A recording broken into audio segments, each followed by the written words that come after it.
Hi friends, welcome back to my channel. ಇವತ್ತು cook like ಸುಜಾದಲ್ಲಿ ಒಂದು ಡಿಫ್ರೆಂಟ್ ಆದ ರೆಸಿಪಿ ಪಪ್ಪಾಯಿ ಕಾಯಿಯಿಂದ ಮಾಡುವಂಥದ್ದು. ಇದರ ಹೆಸರು ಏನು ಗೊತ್ತಾ? ಉಸುಳಿ ಅಂತ. ಪಪ್ಪಾಯಿ ಉಸುಳಿ ಅಂತ. ತುಂಬಾ ಟೇಸ್ಟಿಯಾಗಿರುತ್ತೆ, ಡಿಫ್ರೆಂಟ್ ಆಗಿದೆ. ಸೊ ಅದನ್ನು ಹೇಗೆ ಮಾಡೋದಂತ ನೋಡೋಣ. ತುಂಬಾ ಈಸಿ ಪ್ರೊಸೀಜರ್ ಆಯಿತಾ. ಇಲ್ಲಿ ನೋಡಿ, ನಮ್ಮ ಮನೆಯ ಪಪ್ಪಾಯಿ ಗಿಡ, ಪಪ್ಪಾಯಿ ಕಾಯಿ ಬೆಳೆದಿದೆ. ಸೊ ಅದರಲ್ಲಿ ಯಾವುದು ಕಾಯಿ ಸ್ವಲ್ಪ ಚೆನ್ನಾಗಿ ಬೆಳೆದಿದೆ ನೋಡಿ ಉಸುಳಿ ಮಾಡೋಕ್ಕೆ ಅದನ್ನು ಉಪಯೋಗಿಸ್ತಾ ಇದ್ದೇವೆ. ನಾವು ಅರ್ಧ ಕಾಯಿಯನ್ನು ಉಪಯೋಗಿಸ್ತಾ ಇದ್ದೇವೆ, ಸಾಕಾಗತ್ತೆ. ನೋಡಿ, ಈ ರೀತಿ ಕಟ್ ಮಾಡಬೇಕು. ಒಳಗಿನ ಈ ಬೀಜಗಳನ್ನೆಲ್ಲ ತೆಗಿಬೇಕು. ಮತ್ತು ಸಿಪ್ಪೆ ಇದೆ ಅಲ್ವಾ ಹಿಂದೆ, ಅದನ್ನು ಕೂಡ ತೆಗಿಬೇಕು. ಯೂಶ್ವಲಿ ಅಡುಗೆ ಬಂದವರಿಗೆ ಇದೆಲ್ಲ ಗೊತ್ತೇ ಇರುತ್ತೆ, ದೊಡ್ಡ ವಿಷಯ ಅಲ್ಲ. ಆದರೆ ಯಾರು ಬಿಗಿನರ್ಸ್ ಇರ್ತಾರಲ್ವ, ಅಡುಗೆಯನ್ನು ಜಸ್ಟು ಕಲಿತಾ ಇದ್ದವರಿಗೆ ಗೊತ್ತಿರಲ್ಲ. ಸೊ ಅದನ್ನು ಡೀಟೇಲ್ ಆಗಿ ಹೇಳ್ತಾ ಇದ್ದೇನೆ. ಈ ರೀತಿ ಕ್ಲೀನಾಗಿ ಬೀಜ ಸಿಪ್ಪೆ ಎಲ್ಲ ತೆಕ್ಕೊಳ್ಬೇಕು.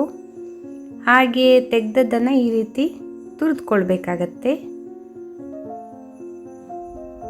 ನೋಡಿ. ನಂತರ ಅದೇ ಪ್ಲೇಟಿಗೆ ಸ್ವಲ್ಪ ಕಾಯಿ ತುರಿಯನ್ನು ಮತ್ತು ಹಸಿಮೆಣಸನ್ನು ಸೇರಿಸಿ ಸೈಡಿಗೆ ತೆಗೆದಿಟ್ಕೊಂಡಿರಿ. ಈಗ ಬಾಣಲೆ ಬಿಸಿ ಆಗ್ತಾ ಇದ್ದಂಗೆ ಎಣ್ಣೆಗೆ 1 ಚಮಚ ಉದ್ದಿನಬೇಳೆ, ಸ್ವಲ್ಪ ಮಟ್ಟಿಗೆ ಇಂಗು ಮತ್ತು ಹಸಿಮೆಣಸನ್ನು ಹಾಕಿ ಫ್ರೈ ಮಾಡಬೇಕು.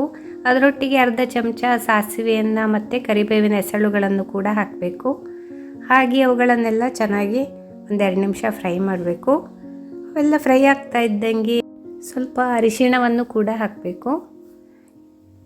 ಅಡುಗೆಗಳಲ್ಲಿ ಅರಿಶಿಣವನ್ನು ಹಾಕಲೇಬೇಕು, ಆರೋಗ್ಯಕ್ಕೆ ತುಂಬ ಒಳ್ಳೆಯದು. ಇವೆಲ್ಲ ಫ್ರೈ ಆಗ್ತಾ ಇದ್ದಂಗೆ ಸೈಡಿಗೆ ಎತ್ತಿಟ್ಕೊಂಡಿದ್ದೇವಲ್ಲ ಕಾಯಿ ತುರಿ ಮತ್ತು ಪಪ್ಪಾಯಿ ಕಾಯಿ ತುರಿಯನ್ನು, ಅವುಗಳನ್ನು ಕೂಡ ಹಾಕಿ ಚೆನ್ನಾಗಿ ಫ್ರೈ ಮಾಡಬೇಕೀಗ.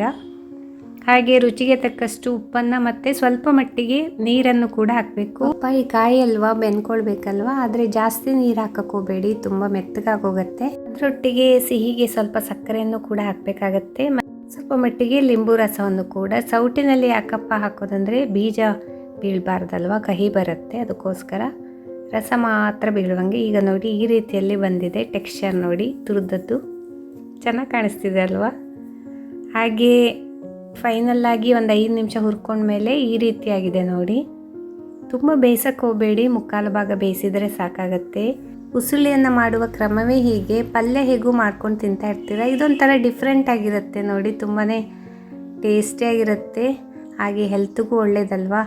ಸೊ ನೀವು ಕೂಡ ಮಾಡ್ಕೊಂಡು ತಿನ್ನಿ ಮತ್ತು ನನಗೆ ಕಮೆಂಟ್ಸ್ ಮಾಡಿ ಹೇಳಿ. ನಿಮ್ಮ ಫ್ರೆಂಡ್ಸಿಗೆಲ್ಲ ರೆಸಿಪಿಯನ್ನು ಶೇರ್ ಮಾಡಿ.